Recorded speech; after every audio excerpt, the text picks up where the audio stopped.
guys, so today I'm going to talk about tyre pressure and some little tips and things about tyre pressure. So when I first started cycling, and I know a lot of people, they're looking for this magic table or this magic number of what pressure they need to use, whether it be a road bike or a mountain bike. Generally road bikes use high pressure and mountain bikes and other style hybrid bikes usually use low pressure.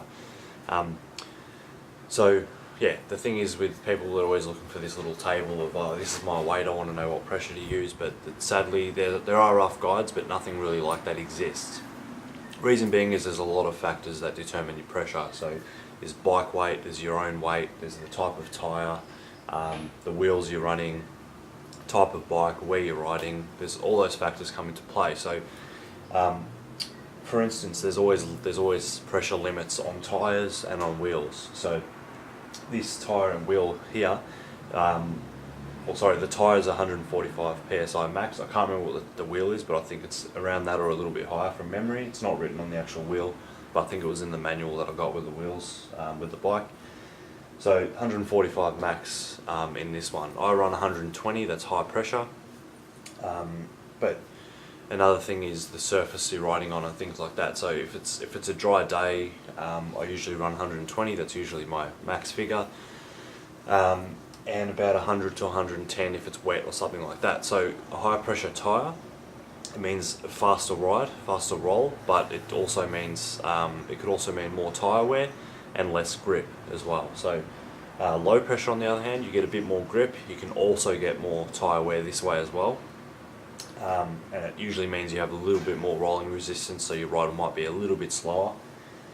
Another thing as well is if you run too lower pressure, you'll get what's called a pinch flat, and that's what happens when the tyre and tube doesn't have enough pressure in it, so it's so low that the tyre is actually pressing on the tube, and when you roll, the contact between the two, it just rips the tube open type thing. So definitely don't go too low and don't go too high. So as I was saying, on the road bike I run 120 roughly in normal type conditions and 100 in wet weather or bad grip conditions. So don't ever put any more air in your tyres that the tyre says or the wheel says. So let's just say use the lowest number. So let's just say your wheels could hold 160 pound but your tyre's only 140, then the max you'd use is 140.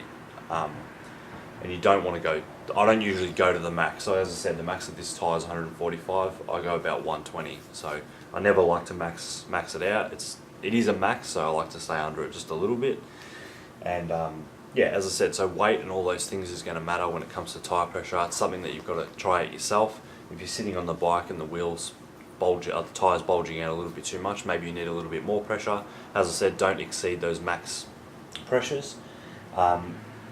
And if you find that it's a real uncomfortable ride, everything's really rigid, then either upgrade to wider tyres or maybe try a little bit less air.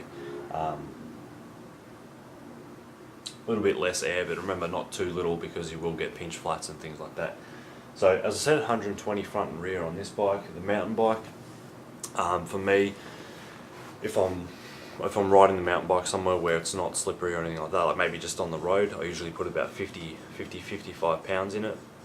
And when I go mountain biking in the dirt, gravel, rocks, things like that, I go about 40. It's not that low, but the issue is I'm quite big, quite heavy. The bike's quite heavy as well, so if it's too low, then you'll get pinch flats, which I've had before, running about 30-35 pound. So this is where tubeless tyres also come into play. Tubeless tyres don't run a tube, it's a sealant that you put inside, and if you ever get a hole, the sealant actually seals that hole, unless it's massive, but it'll seal most small holes and things like that. The advantage of tubeless is that you can run very low pressures, because you won't get the pinch flats because of that tube thing, so you can run very low pressures and have really good grip, which is good. But on both bikes I don't have tubeless. A few friends of mine do, and it's pretty good.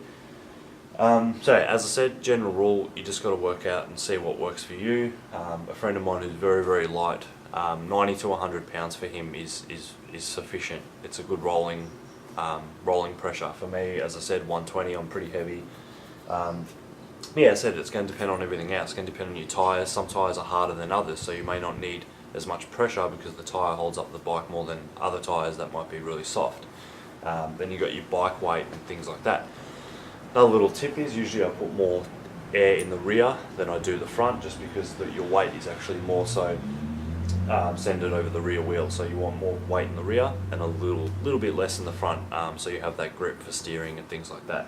So yeah, 120 for me in the rear and maybe 110 in the front or something like that. So yeah, so that's just some little tyre pressure tips. If you're looking for a special guide that's going to tell you exactly what you need, you might find a rough guide, but as I said, the best thing is going to be just to try and see what happens. You know, if you're mountain biking, try low pressure. If you keep getting pinch flats, then obviously that's too low.